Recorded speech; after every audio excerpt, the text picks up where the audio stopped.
Hello friends! The Void Quest Gauntlet and Final Fight has suffered a serious redesign in patch 1.6. I'm recording this 2 seasons later, but hey, in my country there's a saying, better late than later.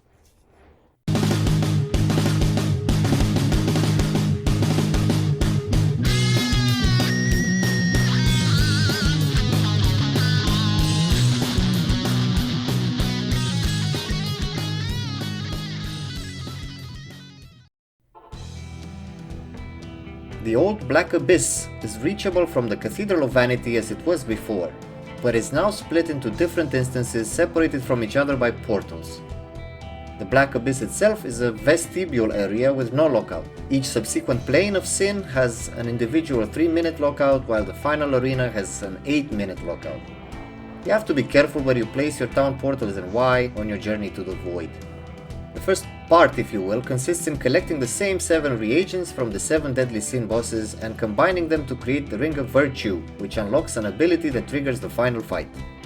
Most of the boss fights are similar, so I will glance over each one with some notes on the changes, if any. The Soul of Sloth is identical to the old one. He has a small chance to drop their item and respawns upon death. Kill it, run away and return until it drops the scroll. Never mind the fact that it sometimes fails to respawn. This is an easy boss to return to and try again. Gluttony seems to have some mechanics, but they are quite unclear to me. There is a small blue orb which spawns in the middle of the platform where he can be found, which does something probably. Having him move seems to increase his damage dealt, so try to keep him in one spot and deal enough damage to offset his massive regeneration. Seems to me like this is a DPS check, and I'm not sure if that is the intent or there is something else here. Greed is the same but with a fancier arena. The mana killing curse is still annoying, but otherwise it's a simple fight. Lust has had an update. The map is more interesting now, and instead of untargetable zombies, the level is filled with concubine monsters which respawn a number of seconds after being killed. This makes the fight easier than prior to patch 1.6. Wrath is identical, just gather enough resistance to elements and physical damage and let Wrath kill itself while hitting you. Envy is also identical. Kill the slaves and then damage the floating mini-boss until he's dead. The Soul of Pride has suffered a major redesign.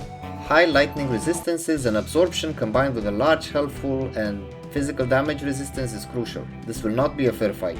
The Soul of Pride itself is found on a large platform at the end of a series of portals. It's immune to damage, casts a damaging mist around it, shoots lightning bolts that deal a lot of damage, and summons extra Soul of Pride clone minions. All the while, dark spawns appear occasionally, just like in any previous realm. The way to kill it is to let its minions deal damage to either yourself or your summons. Some people claim that killing the minions will damage the boss, but I can't see any proof of that. The boss seems to take damage only when the minions are allowed to hit and deal damage themselves. The damage also seems to be dealt as if it was crushing blow, so it's more significant when the boss is at high health.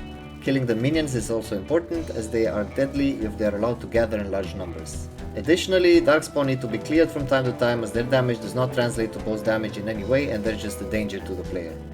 This is the most difficult fight in this quest. It's time for the meat of the quest now. The Void Arena houses 2 new entities.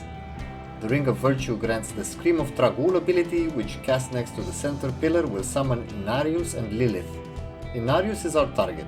We need to kill him while protecting Lilith from any damage. Lilith can be damaged by Inarius' abilities as well as the players and is very fragile, so avoid any damaging auras or area of effect abilities, as her health pool is ridiculously low and will die as soon as she is sneezed upon. She casts a poison fan, a pool of moderate damage which looks like zombies that crawl from beneath the ground, nothing fancy or particularly dangerous. The ability that we do care about is the Blood Ritual, which spawns a red circle that after a few seconds turns into a pool of blood. This is a main mechanic of the fight, and I will return to it in a second.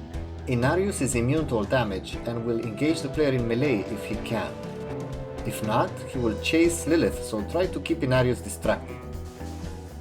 He can cast a homing bone spear that pierces a number of times. If Lilith is too close, this can kill her almost immediately, so try to keep Inarius a fair distance away from her. His main ability is a spell that summons a ring of frozen orbs. These hover for a few seconds until they explode, causing very high frost damage in a circle around them. These orbs can be destroyed and thus prevented from exploding by simply walking through them. It is absolutely necessary to run through the orbs close to Lilith before they explode, otherwise she will die and the quest will fail. This must be done quickly and in such a way that Inarius doesn't have the opportunity to damage her. In order to kill Inarius, we must use the blood ritual circles on the ground. Once Lilith casts the spell, a circle will appear on the floor, signaling where the pool will spawn. These pools increase the damage taken by whoever stands within them, making boss abilities which are mostly harmless otherwise quite deadly to the player, and making Inarius vulnerable to damage. So once the ritual spawns, lure Inarius into the circle while positioning yourself outside of it. This will remove his immunities, giving us a short window of opportunity to deal as much damage to him as possible.